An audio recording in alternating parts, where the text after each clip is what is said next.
This is definitely an attack. It will affect your child rearing. It will affect your education system.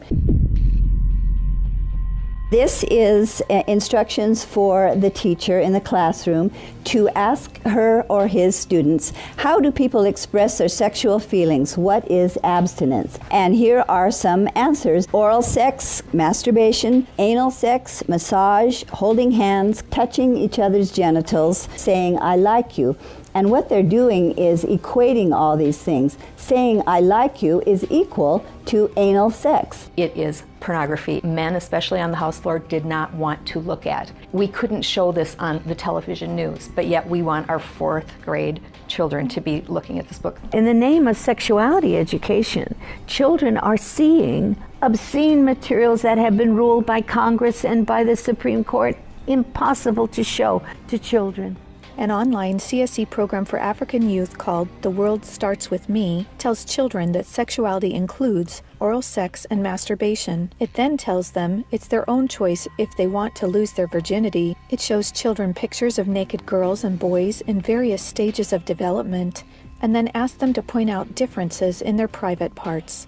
Parents likely will never know, as it is all done online away from home. They have elementary students as young as 9 years old. Then they teach them how to wear a condom. And they have this plastic genitalia, and they even have young girls. They're teaching them how to put a condom on a male genitalia and boys how to put a condom on a woman's genitalia without the knowledge and consent of the parents. They're giving them handouts, negotiating sexual encounters with other students.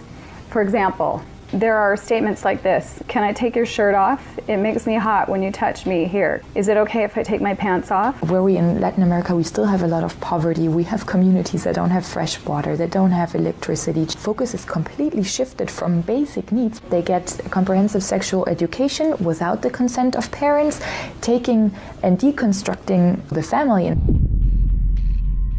My brother Luigi and I had an opportunity to go to the United Nations and give a speech on the UN floor. I told them how Planned Parenthood was passing out a booklet for HIV positive youth at the United Nations called Healthy, Happy, and Hot. This is for the kids who have AIDS. It teaches about sexual pleasure through masturbation, with same-sex partners, and even if you are drunk. This pamphlet called Healthy, Happy, and Hot tells young people that you have the right not to disclose your HIV status to a sexual partner if you're not comfortable. It also tells young people that are HIV positive that if they decide with their partner not to wear a condom, that's their decision. The World Health Organization standards for sexuality education in Europe actually suggest that children ages 0 to 4 should be given information about masturbation and given the right to explore their gender identity. For ages 4 to 6, children should be taught about same-sex relationships and respect for different norms regarding sexuality. The interests of organizations like UNFPA and IPPF is to get parents out of the picture and to radicalize and sexualize children. UNFPA has tried to convince my country to change our positions on issues such as reproductive rights and comprehensive sexuality education. Madam Chair, does the UNFPA think it can do this because Nauru is the smallest member state of the United Nations? The Nigerian government was actually told by the Western countries that if they do not give in, that they will be denied foreign aid.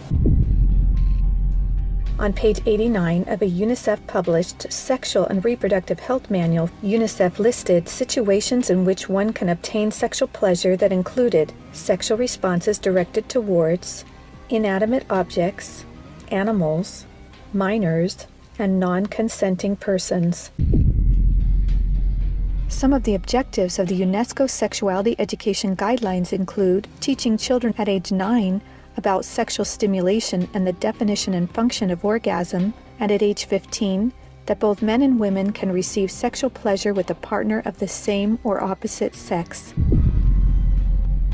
The It's All One curriculum, also promoted by International Planned Parenthood, reveals the multiple manipulative tactics used to indoctrinate and sexualize children through CSE.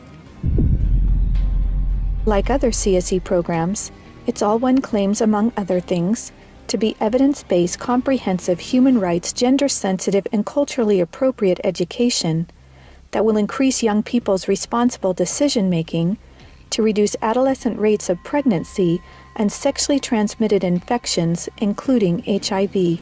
It's All One, however, like most CSC programs, is really just cleverly disguised abortion rights, sexual pleasure education, masquerading as human rights, gender, and sexual and reproductive health education.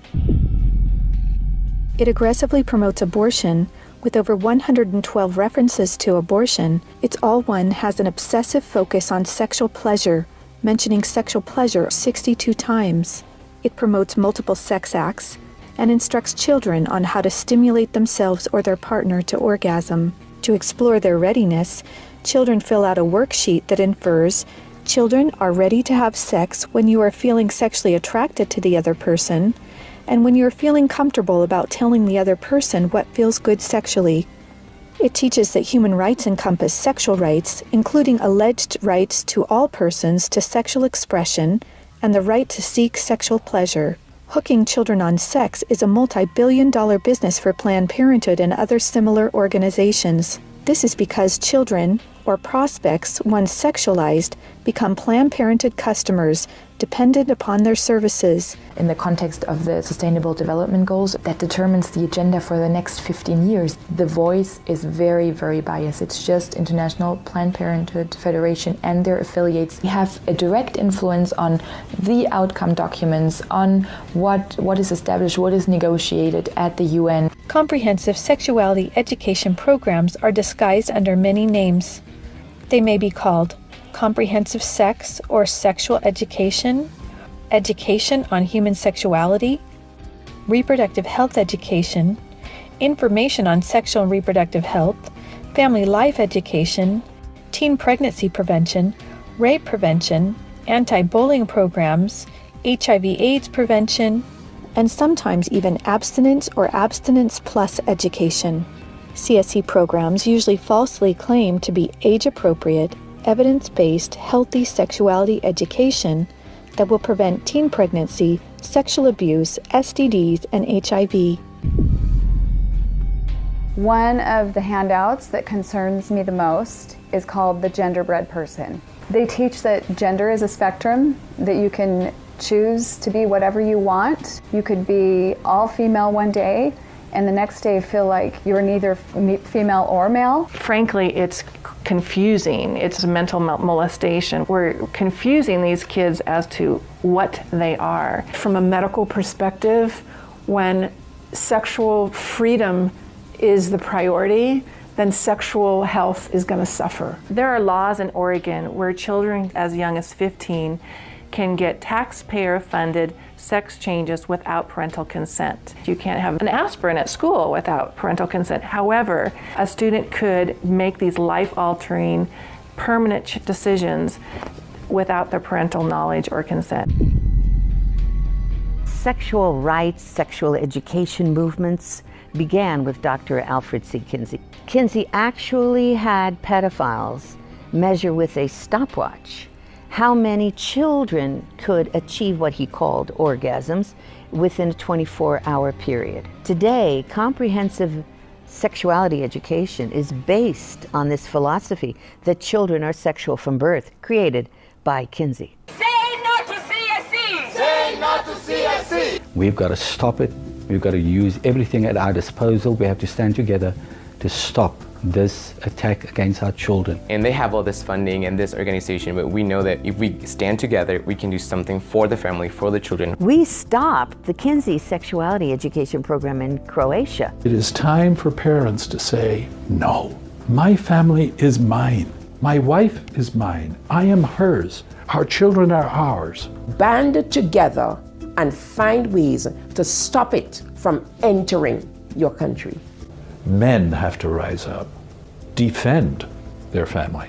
On matters sexual, the fathers have got to stand up. Say, you have no place talking sexuality to my children. We resist it, even with our lives, because that's what life is all about. It's happening on our watch. If we don't do something about it, it is all of us that carry that guilt. To learn more and to sign the petition to stop comprehensive sexuality education, go to stopcsc.org. Together, we can and will protect the world's children.